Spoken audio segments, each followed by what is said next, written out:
Salut tout le monde, on se retrouve pour une petite vidéo où je vais montrer les différents points de croix qu'on peut avoir en achetant des kits, que ce soit imprimés ou traditionnels, dans le point de croix. Donc je vais vous parler des points que moi je sais faire, que je maîtrise, et pas les points que je ne sais pas faire. C'est-à-dire que les deux seuls points que je ne sais pas faire, c'est ces deux-là. Je les ai jamais rencontrés sur aucun kit et je ne sais pas les faire, donc je vais pas vous en parler, parce que si je ne sais pas les faire, ça sert à rien. Je vais pas vous montrer des bêtises. Voilà quoi, c'est vraiment inutile. Donc on va parler du point de croix traditionnel, le demi-point de croix, le point de croix en continu, le point arrière, pardon, le point de croix d'arrêt, donc c'est le point d'arrêt en fait, hein, ça se passe derrière votre toile, et le French knot ou point de nœud. Donc pour ça, j'ai préparé, vous voyez, mon petit nécessaire avec un cercle à broder et puis une toile Aïda vierge sur lesquelles je suis venu écrire au petit crayon que vous recevez souvent quand vous avez des mines toutes seules dans vos porte-clés. C'est des crayons comme ça, donc c'est pour vous aider à tracer des choses sur la toile pour vous aider, et c'est des crayons qui partent à la chaleur ou à l'eau.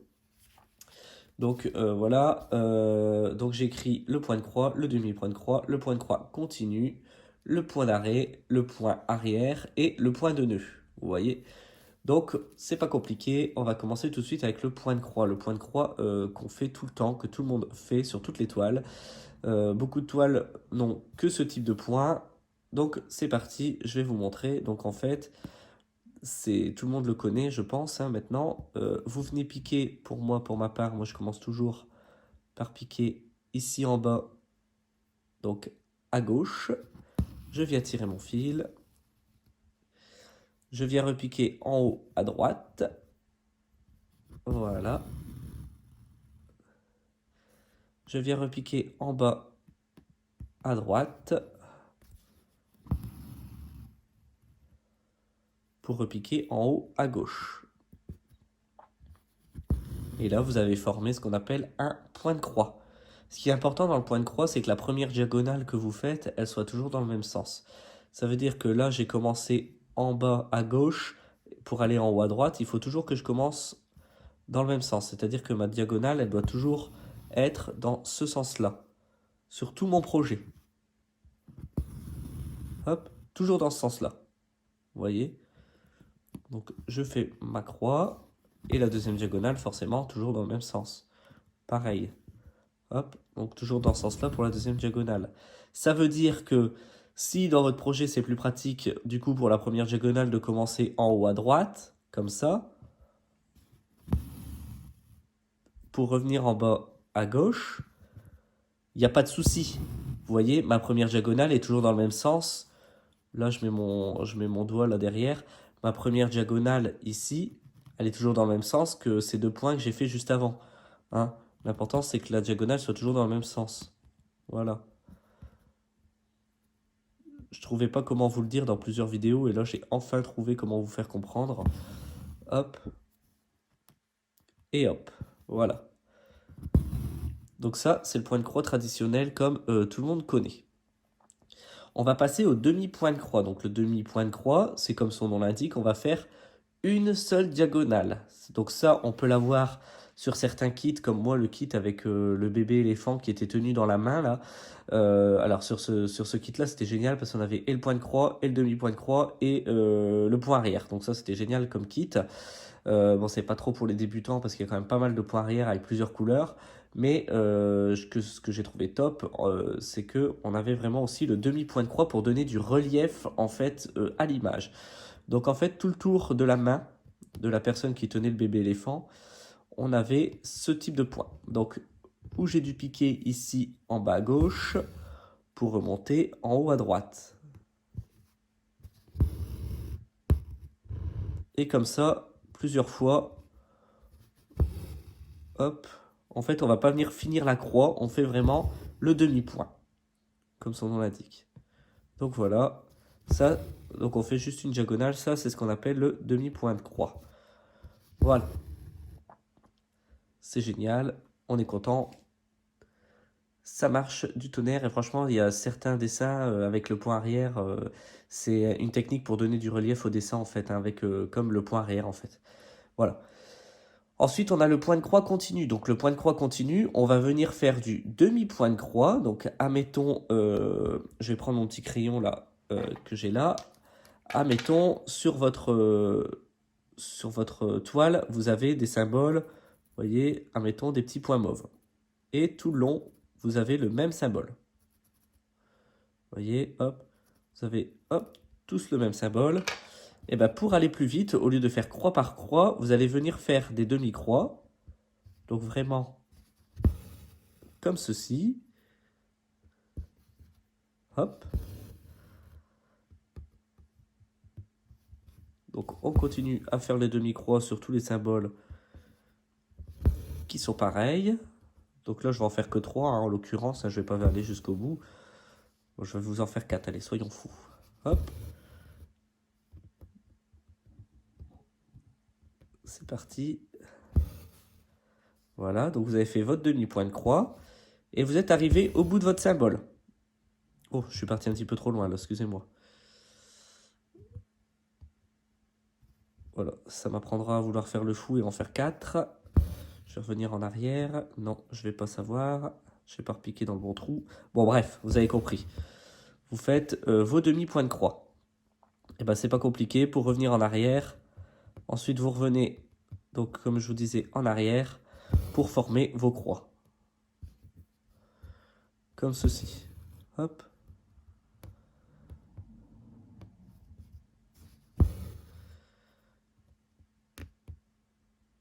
Et vos 4 petites croix seront formées. Et en fait, ça vous permet ça de gagner du temps, si vous préférez. Alors, il y en a qui ne le font pas, comme moi je le fais pas, par exemple, parce que j'aime pas, je préfère faire croix par croix. Hein, quand bien même je perds du temps, de toute façon, j'ai tout le temps qu'il me faut, je m'en fous un peu, c'est pas une course. Donc, voilà. Ça vous permet donc de gagner du temps. Voilà. Vous voyez, donc là, toutes mes croix sont faites. Excusez-moi mes gros doigts. Toutes mes croix sont faites. Donc, je suis venu, hop, faire mes diagonales jusqu'au bout de ma ligne. Et ensuite, je reviens en arrière dans l'autre sens pour faire mes croix juste là. Donc, c'est du point de croix continu.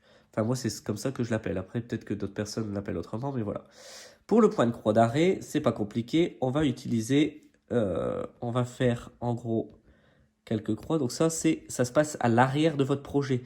Donc ça veut dire que quand vous avez vos croix formées à l'arrière de votre projet, la plupart du temps, ça fait des trucs comme ça. Alors attendez. Alors, là, c'est comme si vous étiez à l'arrière de votre projet. Hein. Imaginez, j'ai retourné mon projet et à l'arrière de votre projet, vous avez, quand vous avez fait vos croix là, vous avez ce genre de choses là. Voilà. Hop, hop, hop. Ça fait ce genre de dessin. Hop. Ça fait ce genre de dessin. Voilà. Donc vraiment, si vous retournez le projet, donc derrière, là, juste là, là, en dessous de ces croix, là, que je suis en train de vous soulever, hein, et ben, ça fait ce dessin-là. Et ben, le point d'arrêt, c'est pas compliqué, c'est pour venir arrêter votre fil, comme son nom l'indique. Donc vous venez glisser votre aiguille derrière les points qui sont déjà effectués. Hop, hop, hop. Vous voyez, comme ceci. Et ensuite, vous venez tirer. Hop. Et votre fil est bloqué. Et là, vous pouvez venir couper, donc en toute sécurité, votre fil pour l'arrêter tout simplement. Donc moi je vais pas l'arrêter étant donné que je veux continuer à vous faire la démonstration avec le même fil. Donc je viens replanter mon aiguille, hop, je repasse derrière mon projet, on s'en fout un peu, c'est juste une toile de test. Hein. Maintenant, je vais vous parler du point arrière. Donc le point arrière, ça fait beaucoup peur à beaucoup de personnes, je vois. Quand vous avez des projets avec du point arrière, vous vous dites, oh là là, comment je vais faire, etc. C'est pas compliqué. Le point arrière, ça se fait en toute fin de projet. C'est-à-dire qu'une fois que vous avez terminé votre projet en point de croix, que tout est fait, que le dessin est formé par toutes les petites croix ou les demi-points de croix, vous allez venir faire votre point arrière. Donc le point arrière, il faut se référer forcément au patron pour compter vos points. Admettons sur votre patron, ils vous disent qu'il faut faire un rectangle comme ça autour d'une caisse en bois ou quoi que ce soit, eh bien c'est pas compliqué. Vous allez venir piquer, alors compter autour de la caisse, donc le dessin de la caisse qui est formé. Hop, on pique et on avance pour faire un point. Hop, comme ça. Vous voyez? Et ensuite, je viens piquer un petit peu plus loin. hop, et je viens former encore une fois, tada, ta. Voilà, vous voyez? Donc c'est vraiment pas compliqué, c'est le point arrière. Donc c'est ce qui va vous permettre de donner le relief à vos projets. Donc moi je le fais très grossièrement, hein, c'est-à-dire que je viens piquer très loin, vous voyez. Pour vous montrer, je suis venu piquer à au moins 3-4 points avant. Mais bon, moi je fais souvent 2 par 2. C'est-à-dire que je pique 2 points plus loin, hein, et ensuite je tire et je reviens. Vous voyez? Parce que sinon tout simplement ça vous fait des... Vous voyez, avec vos fils, eh ben, vous pouvez, ça peut se desserrer, vous voyez, ça fait moche. Tandis que quand c'est plus serré, c'est-à-dire qu'il y a moins de points, ça se voit moins. Vous voyez? Donc je vous l'ai fait vraiment en gros, c'est pour ça que je suis parti loin. Mais c'est ce qu'on appelle le point arrière. Donc c'est pour venir, par exemple, entourer l'œil d'un animal, pour lui donner du relief, entourer une caisse en bois dans un paysage de ferme. Enfin, toutes ces choses-là, c'est vraiment le point arrière qu'on va utiliser pour l'utiliser, enfin, pour donner du relief au projet. Voilà pour ce point. Donc ensuite, on va passer au French Knot, donc le point de nœud. Pour ça, je vous mets sur pause et je vous reprends un peu parce qu'il va falloir que je bouge ma toile Aïda.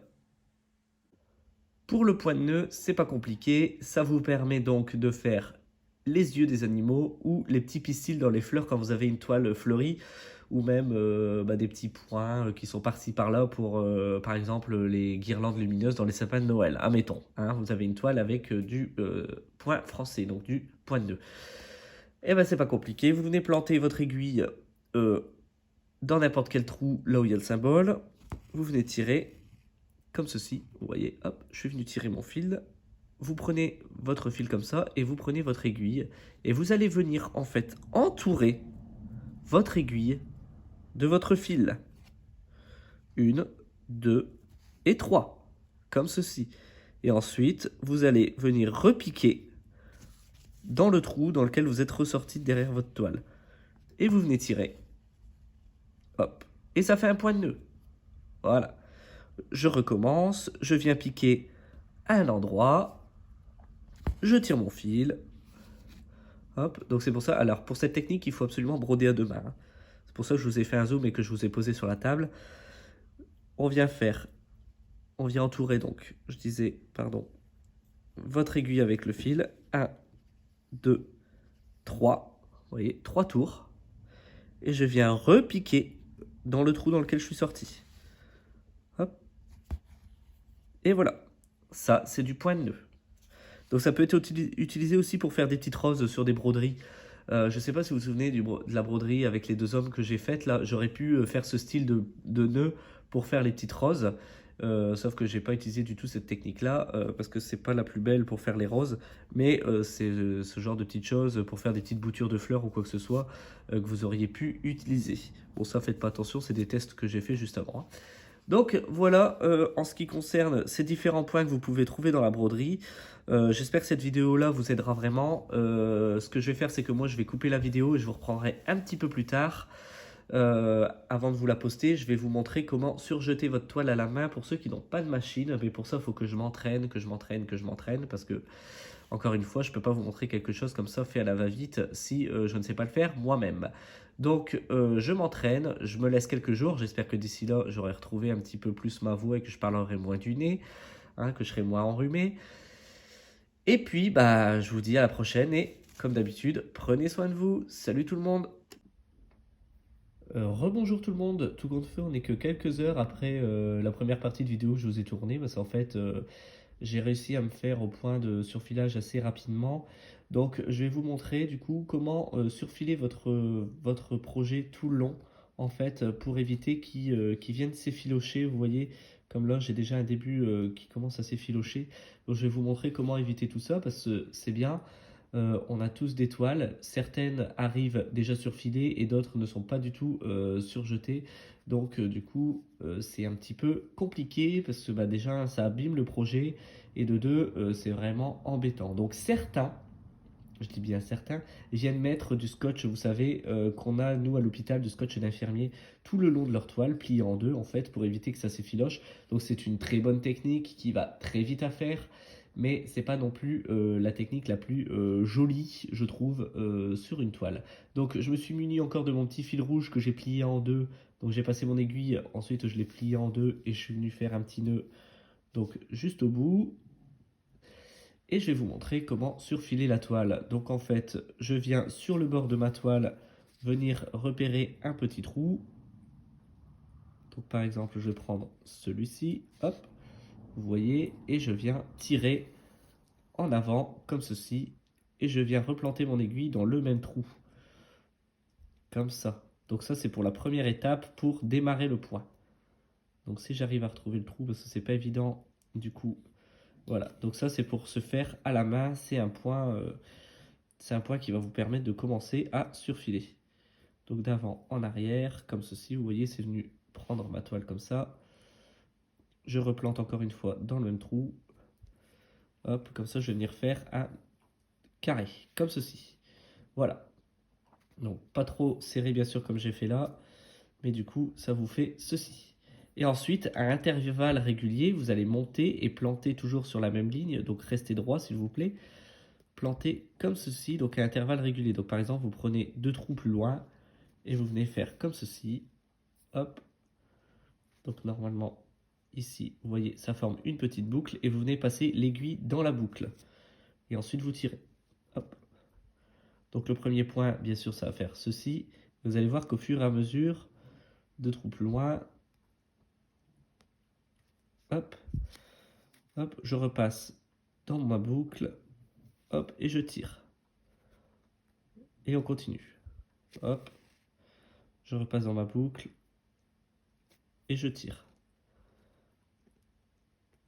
Et comme ça, tout le long de votre toile, donc bien sûr, il faut quand même un long fil très très long. Ce qui est bien, c'est que si les toiles ne sont pas surjetées, que vous le faites vous-même, vous pouvez rajouter une petite touche de couleur qui va se voir sur votre toile, qui suit avec les motifs qu'il y a sur la toile. Et je trouve que ça peut rajouter un petit style aussi, vraiment super sympa. Donc vous voyez, tous les 2 trous, je viens planter mon aiguille, hop, je viens passer dans ma boucle, et hop, et on continue. Je vous fais un dernier point. Donc je viens planter tous les 2 trous, je tire mon fil, je repère ma boucle, je viens passer mon aiguille dans la boucle et je tire. Et voilà, donc comment surfiler vos toiles pour éviter qu'elles s'effilochent. Franchement, je suis super content d'avoir réussi à faire cette technique parce que la toile de Stitch, je l'aime beaucoup, mais j'ai été embêté tout le long parce que bah, forcément, vous voyez, on a des petites choses comme ça qui s'en vont. Donc ça, c'est le premier test que j'ai fait pendant que j'étais en train d'essayer. Je me suis aperçu que bah, ça fonctionnait très bien. Donc vous voyez, si vous ne le faites pas, vous avez juste à tirer un petit peu comme ça sur le côté de votre toile. Je vais prendre ce côté-là par exemple. Vous voyez, tout ça là, c'est vraiment pas beau quoi. C'est ce qui va venir abîmer votre projet. Si je retourne la toile, vous voyez ici, tout s'effiloche. Et à force de tirer dessus, et ben c'est toute la toile à aider en fait hein, qui se dédouble, hein, si vous préférez.